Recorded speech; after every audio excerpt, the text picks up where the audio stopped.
hello viewers আপোনালোক সকললৈ ধন্যবাদ জনাইছো আহকচোন আজি আমি প্ৰস্তুত কৰো এক নতুন ৰেচিপি এয়া কেঁচা আলুৰে প্ৰস্তুত কৰিছো চাহৰ মুসমুসিয়া নাস্তা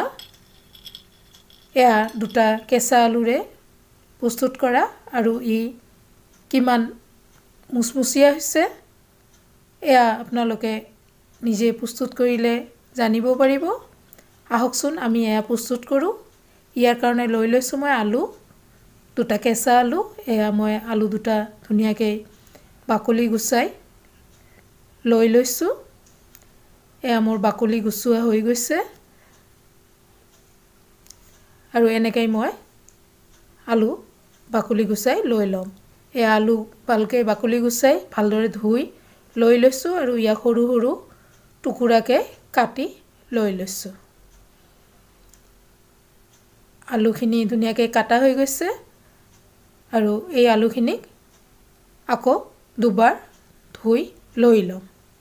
এয়া আলু ধোৱা হৈ গৈছে এয়া মিক্সি বাটিত মই আলুখিনি উঠাই লৈ লৈছো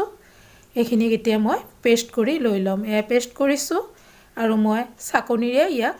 চাকি লৈ আছো কাৰণ যাতে কোনো ধৰণৰ গুটি নাথাকে অকমান যিখিনি গুটি আছিল তাক পেলাই দিছো আৰু তাতে দি দিছো আলুৰ হেৰিখিনিত নিমখ জুকমতে জালুকৰ গুৰি আৰু তেল অকমান দি তাতে অল পাৰপাস আটাৰে ইয়াক মই মিলাই লৈ লৈছো আৰু ইয়াতে দি দিছো ধনিয়া পাত কুচি কেঁচা জলকীয়া এটা আৰু ৰঙা জলকীয়া এটা কাটি দি দিছো অকমান হালধি গুৰি অকমান চাট মছলা গুৰি আৰু কেঁচা জিৰা এইখিনি দি ধুনিয়াকৈ ইয়াক মই মাৰি লৈ লৈছো এইখিনি যিমান ভালদৰে মাৰা যাব ইয়া সেই ডোটো সফট হ'ব আৰু বস্তুখিনি মুসমুসিয়া হ'ব অৰ্থাৎ ক্ৰাইপসি হ'ব এয়া মোৰ আটাখিনি মাৰা হৈ গৈছে মই ৰেষ্টৰ কাৰণে থৈ দিছিলো 10 মিনিট পিছত এয়া মই ডাটকে ৰুটি বেলি লৈ লৈছো আৰু মুখা এটাৰে ইয়াক ধুনিয়াকৈ এটা শেপত কাটি লৈছো এয়া কাটা হৈ গৈছে এইখিনিক মই এতিয়া সৰু কেকৰ মল এটাৰে ইয়াক ধুনিয়াকৈ মাজৰ পৰা ইয়াক উলিয়াই লৈ লৈছো এনেকৈ মই গোটেইখিনি নাস্তা বনাই লৈ লম এয়া ডোনেটৰ আকৃতি দিছো যদিও এয়া মই ক্ৰেপসি নাস্তাহে প্ৰস্তুত কৰি আছো আৰু এনেকৈ ধুনিয়াকৈ মই কাটি লৈ আছো আপোনালোকে যিসকলে মোৰ চেনেলটো ইতিমধ্যে সাবস্ক্ৰাইব কৰিছে আপোনালোক সকললৈ ধন্যবাদ আৰু যিসকলে নতুনকৈ চাই আছে আপোনালোকে সাবস্ক্ৰাইব কৰি লগতে লাইক কমেন্ট শেয়াৰ কৰি মোক বিভিন্ন দিহা পৰামৰ্শ দিয়াৰ লগে লগে মোক আগবাঢ়ি যোৱাত সহায় সহযোগ আগবঢ়াব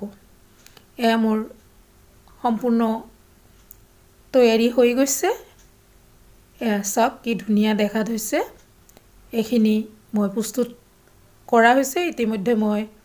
কেৰাহী এটা বহাই দিছো তেলখিনি গৰম হওঁতে ইয়াতে গোটেইখিনি নাস্তা মই ভাজিবলৈ দি দিছো এয়া মই লৰাই ধুনিয়াকৈ ইয়াক ৰঙচুৱাকৈ ভাজি লৈ লৈছো এয়া প্ৰথম বেচ হৈ গৈছে মই এয়া উঠাই লৈ লৈছো এইখিনি উঠোৱা হয় মানে দ্বিতীয় বেচ দি দিছো এনেকৈ মই সম্পূৰ্ণখিনি ভাজি লৈ লম